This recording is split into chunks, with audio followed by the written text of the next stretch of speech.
right, next comedian coming up, performs all over the city. Give it up for Bunny Bosco.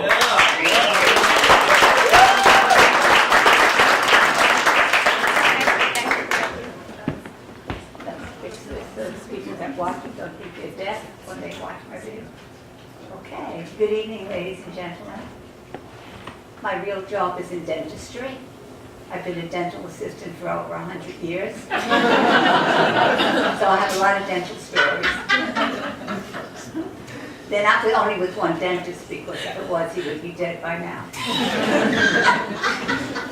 But I just remember one Saturday, we were very, very busy in the office, and this big guy comes in, sits down in the chair, the doctor takes the needle out, just passes out.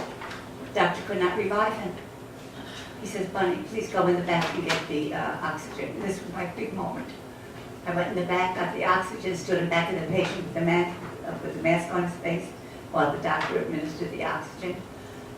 I said, Doctor, the patient is turning blue. And he says, Bunny, do you know why the patient is turning blue? I says, no. He says, release his nostrils.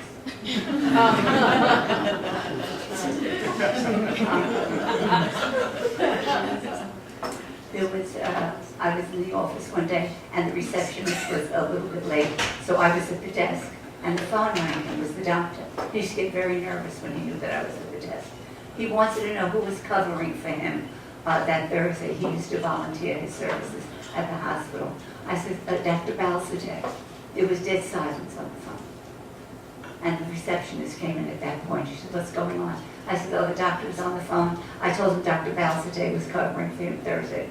She says, we don't have a Dr. Balsadek. No, I says, we do have a Dr. Balsadek. Anyway, she pushed me aside like, you idiot. And she picked up the phone, and she says to the doctor, no, you're working on Thursday. And she hung up. She says, I don't understand what you told him. I said, I told him what it says on top of the page. Dr. Balsadek is in.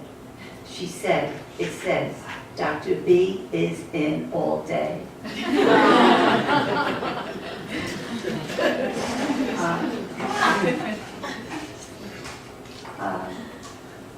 I was working for the same doctor, and I was going out for lunch that day, and he asked me to make a deposit for him, a quick deposit. Gave me an envelope full of money. The bank was down the block. I said, okay, no problem. I went down the block. On my way into the bank, there was a mailbox. What possessed me to mail this, I just don't know. But I panicked. I put my arm in the mailbox, and I got stuck. And the postal truck was passing by. He got out, and he said, what's going on? I explained to him what happened. I said, I can't. There's an envelope full of money in there. He released my arm, but he took everything out of the mailbox. He says, I can't give it back to you because it's against the law. He got in the truck, and he just took off. I ran after him and leaped on the window. And I was screaming, he'll kill me, the doctor will kill me. You have to give it back to me. And the senior citizens that were sitting in the park thought they were filming a movie. Anyway, he stopped short. I fell in the gutter. I was all disheveled. I was dirty. He got out. He felt sorry for me.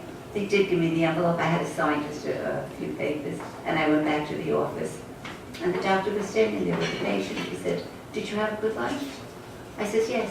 He says, this patient said she saw you hanging on a truck, yelling that I was going to kill you.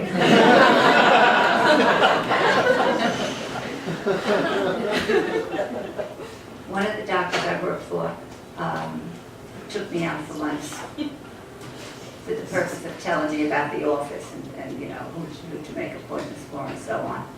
And he just never stopped talking. And the lady came and he brought us, you know, the spare ribs, and he was talking and talking. And then they brought you that little cup with the towels in it, and I was washing my hands. The doctor just stopped talking, and he said, why are you washing your hands with my crepe?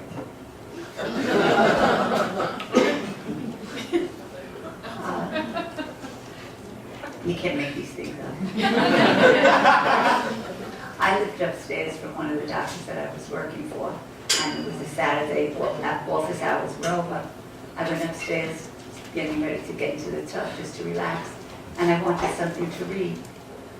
So I think, well, I'll go down to the office. So I wrapped myself up in a towel, and I went down to the office, and I'm in my room. Apparently, apparently the doctor forgot to lock the front door. There was 2 patients in the waiting room that walked into my room. They couldn't say anything. They saw the receptionist in a towel. Till this day, I cannot make eye contact when this patient walks down the block. It was great. Anyway, I thank you for being a great facility.